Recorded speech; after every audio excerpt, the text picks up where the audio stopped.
bilan yaxshi mavzular, question words mavzusi ko'p holatlar bilan, gaplar, misollar bilan ko'rib chiqamiz. Bugun nasib qilsa raundda 1 kitobimiz ham tugab qoldi. Raundda 2 ga boshlab speakinglardan boshlab o'tib ketamiz nasib qilsa. Xo'p, question words so'roq so'zlar qarang. So'roq so'zlari savol berish ishlatiladi. Ular orqali odam, narsa, joy, vaqt yoki egalik so'raladi. Ya'ni biz shu paytgacha so'ragan maxsus savollar emas, ya'ni umumiy savollar emas. O'shanaqa emasda aynan qaysidir joyga so'rash. Buni ingliz tilida maxsus savollar deyiladi, ya'ni special questions. Qachon, qayer, nimaga, nima uchun, ya'ni maxsus qaysidir qism so'raladi-da. O'sha holatlar uchun o'tamiz buni. Xo'p, endi qarang. Har bittasini ko'rib chiqaman formulalar bilan. 5 ta asosiy so'roq so'zi oson eslab qolish uchun 5 ta asosini o'tib beraman. O'z ro'yxati ko'p bo'lardi. Hozirda sizga shu 5 tasi yetadi. Birinchisi who. Who kim degani, ya'ni odamlar haqida so'ramoqchi bo'lsangiz, mana shu ish qilayotgan kim, haligi odam kim deb so'ramoqchi bo'lsangiz, buni ishlatar ekansiz. Keyingisi what. What nima, ya'ni narsa haqida. Biror bir narsalarni nima qandayligini, nimaligini so'ramoqchi bo'lsangiz yoki kimdir nima qilayotganligini so'ramoqchi bo'lsangiz, bundan foydalanasiz. Keyingisi where, qayerda degan joy haqida so'raladi. Keyingisi when, qachon, vaqt haqida so'raladi. Whose degani kimniki degani, kimning, egalik haqida so'raladi. Ya'ni whose o'qilishi whose, vahose deb o'qimaydi, ya'ni vahad, vahiri, vahen, vaho deb unaqa holatda o'qimang. Who, what, where, when and whose deb o'qiladi. Bularda o'qilish. Ya'ni boshdagi w talaffuz qilinmaydi. Endi qarang, so'roq so'zi doim gapni boshida keladi. Who is he, what is this, where is my bag? Ya'ni bu so'zlar qachon, qayer, nimaga, nima uchun degan so'zlar o'zbek tilida ehtimol gap o'rtasida ham kelishi mumkin, lekin ingliz tilida har doim eng boshida shuni qo'yamiz. Ya'ni har qanday formula bo'lishidan qat'iy nazar buni eng boshiga qo'yib yuborgansiz. Misol uchun, kecha sen nima uchun kelmading deysiz o'zbek tilida. Kechani birinchi yozasiz, keyin senda yozasiz degan. Keyin nima uchun degan, 3-o'rinda o'sha nima uchun degan so'zni yozib, kelmading degan fe'lni oxirida berib qo'yasiz. Ingliz tilida o'sha nima uchundan boshlanadi gap. Ya'ni shu so'z tartibi bo'yicha men o'sha paytgacha aytganman, ega birinchi o'rinda keladi. Subject keyin undan ham oldin keladigan narsa mana ular. Xo'p, formuladan boshlaymiz. Birinchisi what, narsa haqida so'rashdi. What is, agar bitta narsani so'ramoqchi bo'lsangiz what is deb berasiz. Mana bu narsa nima, haligi narsa nima deb bitta narsa. Ko'p narsalar haqida so'ramoqchi bo'lsangiz are ishlatasiz. What are bo'ladi. What is, what are. Hali ko'plikda so'raganda what are beradi. Keyin this bilan z da o'tganmiz, demonstrative pronouns, ya'ni this bilan z, this oldingizdagi narsa. Hali qo'lingiz ushu what is this desangiz nima bu deganda, hali uzoqdagi narsaga nisbatan z ishlatsangiz bo'ladi. These bor, bu ko'plik, endi lar qo'shimchasi. Bu ham yoningizdagi narsa, those bor, uzoqdagi narsalar. Xo'p, endi misollar. What is this? Misol uchun. Mana what har doim birinchi keladi. Ya'ni mana bu narsa nima o'zi deb so'ramoqchi bo'lsangiz, narsa va buyum haqida so'raysiz-da. Hali qiziqib bu narsam shu, mana bu narsa nima desangiz, what is deb boshlaysiz. Agar bitta narsa bo'lsa, ko'plik narsa bo'lsa what are. What is this? Bu nima degan. Misol, what is that? Uzoqdagi narsani ko'rsatib, haligi narsa nima deydigan bo'lsangiz, what is that bo'lishi. Shuni yodlab qo'ying o'zi bilan. What are these? Ali these degan bular degan oldingizdagi narsalar are beramiz. Chunki ko'plik bo'lgancha what are these bo'lsa bular nima degan. Hali shu 4 ta narsani ko'rsatib oldingizda nima o'zi bular demoqchi bo'lsangiz what are these bo'ladi. What are those degan ular nima uzoqdagi narsalar ko'rsatdi. What is this in English? Bu narsa ingliz tilida nima deyiladi bo'lsa, hali this degani oldingizdagi narsa. What is birinchi keladi, shu birlikda bo'lsa is, keyin this berasiz. Ingliz tilida bo'lsa in English deb qo'yasiz bo'ladi. Misol uydagilarga, kimdirgadir ko'rsatmoqchi bo'lsangiz, what is this in English deysiz bo'ladi. Ayniqsa endi hali o'rganayotgan kimdiringiz bo'lsa, siz hayotingizda o'shandan so'rasangiz bo'ladi. Yon atrofdagi narsalar ko'rsatib, what is this in English deysiz. Yoki what is that deysiz. Mana shu uzoqdagi narsa bo'lsa, mana yerga that qo'yasiz-da. In English degan so'z qo'shib qo'yasiz bo'ladi. Yoki what is that on the table? Hali joylashuvni berib qo'ysiz bo'ladi. What is it? Ana narsa nima? Keyin joylashuvni berib qo'yib on the table. Stolning ustidagi ana narsa nima? Keyin ism haqida, kimdirlarning ismini, uni oti nima, haligilarning oti nima deb so'raydigan bo'lsangiz, odamning ismini so'rashda ham shu what dan foydalanar ekanmiz. Ya'ni what is deb berasiz. Har doim is keladi. Chunki hali ismlari demoqchi-ku. Your sening degan, his uning, her uning qiz bolaga nisbatan. Keyin name degan so'z qo'yib qo'yasiz bo'ldi. What is your name? So ismingiz nima degan? What is his name? Uning ismi nima? What is her name? Uning ismi. What is your friend's name? Your friend siz do'stingiz. Do'sting oti nima bo'lsa, what is your friend's name? Ism so'rayotganda what is dan boshlaysiz. What is your teacher's name? O'qituvchining oti nima bo'lsa, what is your teacher's name? Kuchukda oti nima bo'lsa, what is the dog's name? Ya'ni mana uga qarang, qisqa qilib aytganda ning qo'shimchasini oladigan so'z berasiz-da. Masalan, ning qo'shimchasini qo'shishni o'rganuvdik. O'sha so'zlardan bittasini berib name deysiz bo'ldi. O'shaning oti nima bo'lsa, what is your friend's name? Masalan, do'stingning oti nima misol uchun.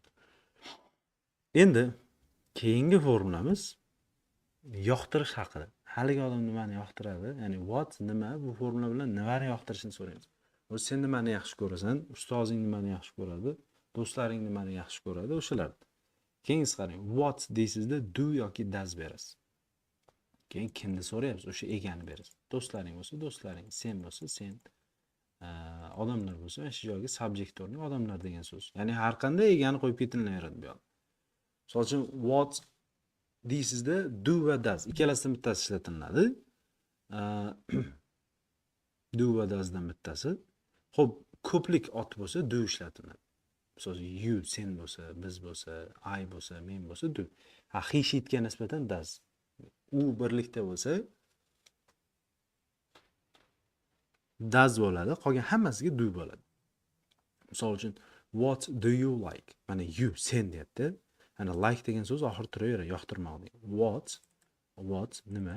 Keyin do degan so'z sen bo'lga do keladi. What do you like? Nimani yoqtirasan? What does he like? U nimani yoqtiradi? What does he like? U nimani yoqtiradi? What does she like? U nimani yoqtiradi qiz bolaga? What do they like? Ular nimani yoqtirishadi? What do you like to eat? Deyishga nimani yoqtirasan?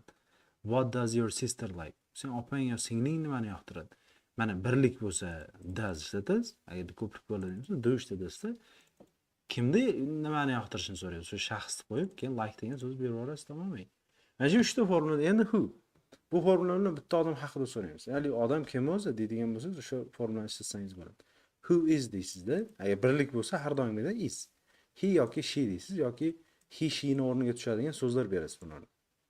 Misol uchun who is he? U kim? Who is she? U kim? Who is this boy? Oldingizda this oltdagi narsa-ku, hali bolani ko'rsa, bu bola kim bo'lsa, who is this boy?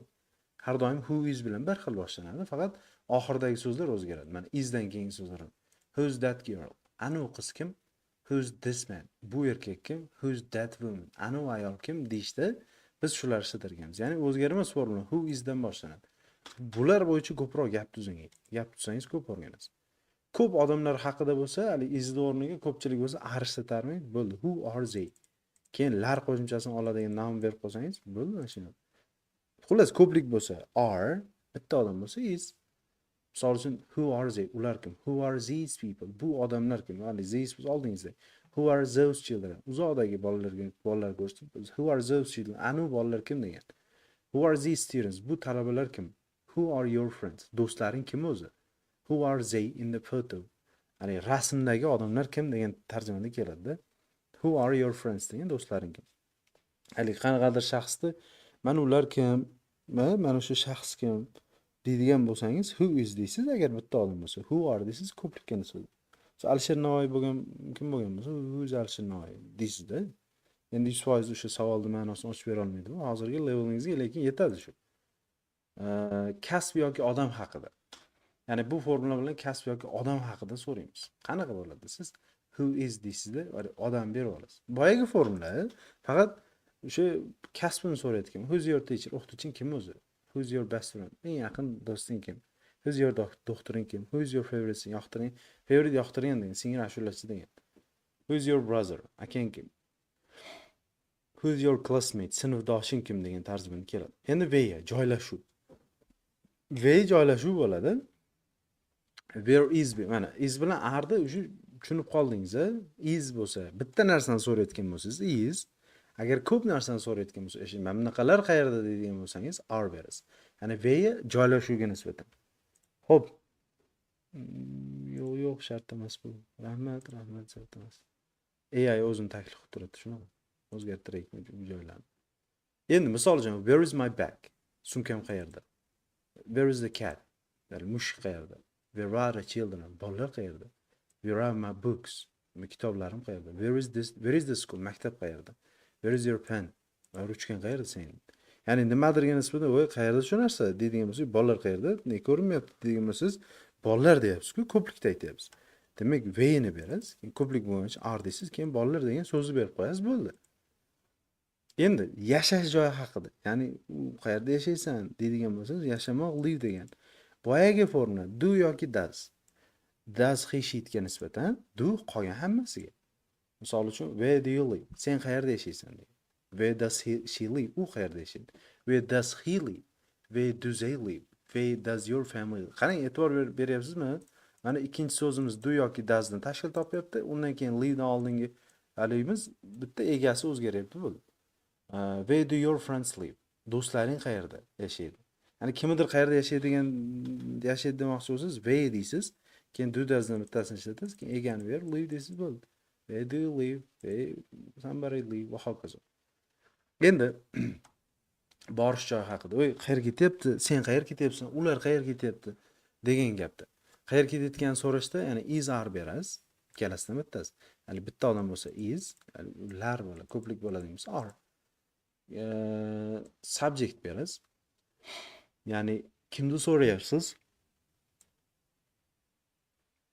O'sha shaxsni berib going degan so'z berasiz. Going ketyapti degan. Where are you going? Sen qayerga ketyapsan degan. Where is he going? U qayerga ketyapti? Mana u degani uchun he is bo'ladi. Where is she going? U qayerga ketyapti? Where are they going? Ular qayerga ketyapti? Where are we going? Biz qayerga ketyapmiz? Where is the bus going? Avtobus qayerga ketyapti o'zi? Yoki mashina qayerga ketyapti bo'lsa, where is deysizda, mashina car going deysiz bo'ladi. Ya'ni mana bu formulalarni bir ahamiyat berib ko'rib chiqqan bo'lsangiz, hammasida be bilan kelyapti, eng birinchi is yoki are-dan bittasi kelyapti. Keyin subject joyi o'zgaryapti. You, she, we, the bus, they. Keyin going degan so'z doimiy kelyapti. Shu. Endi when tug'ilgan kun haqida, birovni tug'ilgan kuni haqida so'rasangiz, when bilan berasizda. When is berasiz. Keyin your, his, her, hali ning qo'shimchasini oladigan so'zlar berasizda. Boyagi narsada name'ga o'xshagan narsa bu ham. Yani ning qo'shimchasini oladigan so'zni berib, keyin birthday deb qo'yasiz, bo'ladi. Birthday tug'ilgan kun degan. Tug'ilgan kuni qachon bo'lsa, misol uchun. Bunga ning deb yozib qo'ying. Ning qo'shimchasini oladigan so'zlar o'sha when bo'ladi. When is your birthday? Tug'ilgan kuning qachon? When is his birthday? Uni tug'ilgan kuni qachon? When is her birthday? Uni tug'ilgan kuni qachon degan. Bu ham bo'g'il bo'ladi, qiz bo'ladi. When is your mom's birthday? Onangni tug'ilgan kuni qachon? Mana ning qo'shimchasini oladigan so'z. Apostrophe s noun of noun. When is your friend's birthday? Do'stingni tug'ilgan kuni qachon? When is your brother's birthday? Akangni tug'ilgan kuni qachon? Xo'p, vaqt haqida, ya'ni qachon shu narsa bo'ladi? Ish qachon bo'lishini so'ramoqchi bo'lsangiz, o'sha do does berasiz. Do does. Ya'ni keyin subject verb. O'sha qachon shu ishni bajaradi. Verb deganda endi bu yoqda verb degan so'z yozmaysiz, xohlagan fe'lingiz. U qachon ketadi demoqchi bo'lsangiz, misol uchun shunaqa gaplar. Odat haqida so'raladi. When do you sleep? Qachon uxlaysan? Mana sen uxlaysan, sen bo'lgani uchun do, keyin uxlamoq degan fe'l. Endi bu yoqda fe'l ham o'zgaradi-da. Mana whendan keyin do does keladi, keyin ega fe'l. When does school start? Maktab qachon boshlanadi? When do you get up? Sen qachon uyg'onasan? When does the lesson finish? Dars qachon boshlanadi? When do you do homework? Qachon dars qilasan? When does he come home? U uyga qachon keladi degan tarjimada keladi. When does he come home? Ya'ni formulasi shu-da, har doim when birinchi keladi. Keyin do doesdan bittasini ishlatyapsiz, hammasida. Bitta odam bo'lsa does, ko'plik bo'ladigan bo'lsa do. Keyin shaxsni berib, fe'l berib qo'yasiz, bo'ldi. Mana bu narsa qachon bo'ladi? Endi whose bir buyum haqida bitta formula bilan bitta narsa kimga tegishli. Whose kimniki degani, whose'dan keyin noun keladi har doim. Misol uchun bu kitob kimniki deysiz, bu kitob kimniki? Kimning kitobi bu deysiz. Hali kitob degan noun beryapsiz-ku, o'shani yoniga yozib qo'yasiz. Whose'dan keyin bitta so'z kelish kerak-da. Whose pen is this? Bu ruchka kimniki? Whose bag is that? Anu sumka kimniki? Whose book is this? Bu kitob kimniki? Whose phone is it? Anu ruchka kimniki? Whose cup is it? Bu chashka finjon kimniki? Whose jacket is that? Anu jaket kimniki? Anu jaket kimniki deyapsiz-da. hali jaket, ruchka, daftar degan so'zlarni whose bilan qo'shib ishlatamiz. Ya'ni shuni yonidan keladi-da. Va mana bu narsa kimniki? Nimaniki deyishdi. Ko'p buyumlar bo'lsa, endi hali isni o'rniga ar qilib qo'yasiz. Mana bunda is keladigan bo'lsa, bunda ar qilinadi. These, those qilinadi. Bular, ana ular. Mana whose books are these? Bu kitoblar kimniki? Whose shoes are those? Ana oyoq kiyimlar kimniki? Whose pens are these? Bu ruchkalar kimniki? Whose toys are those? Ana o'yinchoqlar kimniki? Whose case are these bo'lsa, bu kaltlar kimniki? Whose gloves are those? Gloves qo'lqop degan. Those degan uzoqdagi narsani ko'rsa, ana ular. Ana qo'lqoplar kimniki deyapti bu yoqda. Endi xo'p, bu yoqda o'sha qo'lqop, ruchka degan so'z whose yonidan kelar ekan. Shu endi yana bir takrorlashim, what nima degani, narsa haqida, who kim degani, where qayer, when qachon degan, whose kimniki degan. Misol uchun mana ularda qaysi tushadi? Siz YouTubedan ko'rayotgan bo'lsangiz, shu joyda pauzani bosingda, o'zingiz bajarib chiqing. Chunki men hozir birdan yozib bajarib ketib qolaman. Siz agar videoni qayta ko'rayotgan bo'lsangiz, shu joyda shunday bitta nuqta qilingda, videoni to'xtatib turing, o'zingiz birinchi bir rovga bajarib oling. Keyin hali biz bajargandan keyin tekshirib olasiz. Demak, what bilan who ismni so'rayapti. What isming nima deysiz-ku, isming kim demaysiz. What to. Ikkinchisi o'qituvchi. Seni o'qituvching nima demasangiz kerak, who deysiz. O'qituvching kim?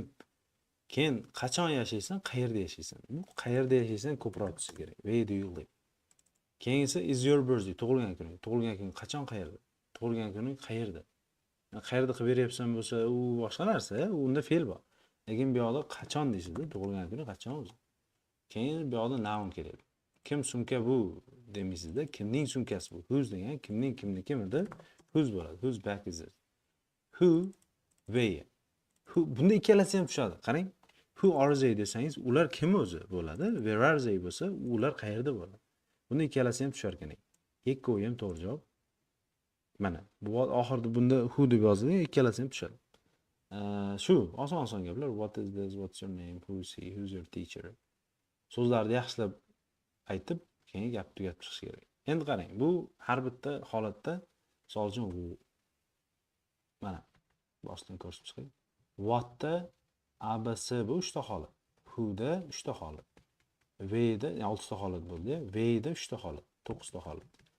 When da tug'ilgan kun 2 ta holat, 11 ta holat. Whose da 2 ta holat, jami 13 ta holat. Mana shu 13 ta holatga har biriga bir 4 ta 5 tadan gap tuzib qo'ying. O'zingizlik formulalardan tashqari ancha o'rganib olasiz. Asosda. Shu 16-unitda gaplashadigan narsalar shu edi. Endi 15-unitga o'tamiz. 15-unitda prepositions of time, vaqt prediktlari. Ya'ni vaqt prediktlari 3 ta. Vaqt prediktlari o'zbek tilida da qo'shimchasi qo'yilishi. Ya'ni at, on, in. 3 tagina vaqt prediktlari bor. At tarjimasi da degani, in on the tarjimasi da degani, in tarjimasi ham da degani. Chunki vaqtga nisbatan da deysizda bo'ldi. Ertaga deysiz, keyin haftada deysiz, soat 8 da deysiz, ertalab, shanba yakshanbada. Ya'ni hammasida da qo'shiladi. O'zbek tilida osongina bitta da qo'shib qo'yaverasiz. Inglizlarda shu holatlarda ham qiyinlashtirib tashlagan.